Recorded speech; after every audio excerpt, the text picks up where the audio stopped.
a story was narrated that a woman from Banu Israel who was a prostitute. Imagine, this was the woman's occupation, right?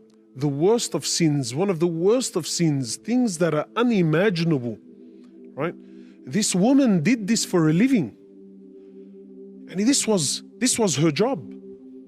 That a prostitute was walking and that she seen a dog that was thirsty. Again, now this is shaitan. This is how shaitan works. In the scheme of things, really, what is she going to do?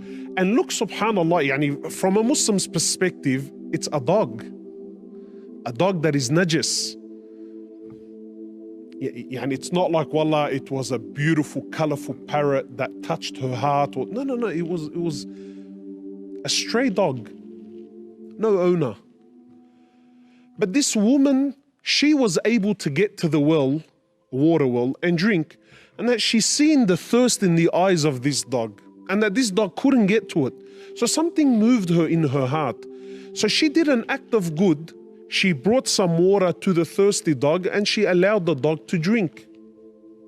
The Prophet ﷺ says that Allah Azza wa Jal entered her into paradise because of this one good deed that she did.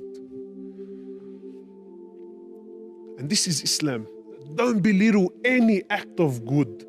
Any opportunity you get, jump on it. Anything, if it's goodness, be the first one there.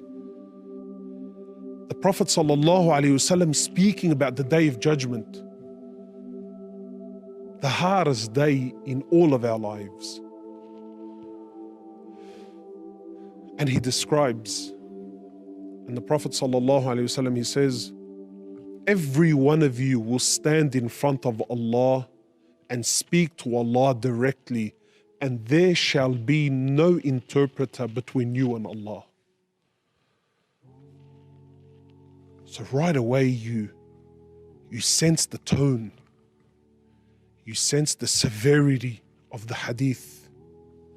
And then the Prophet ﷺ, he continues on to say, he says, and then you would look to your right and all that you will see is the deeds that you did.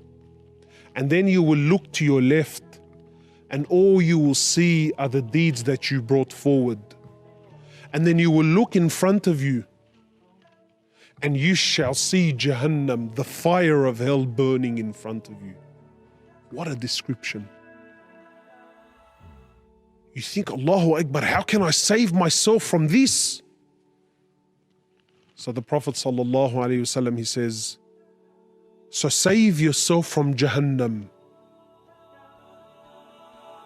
even if it's by giving half a date in charity. And this is Islam.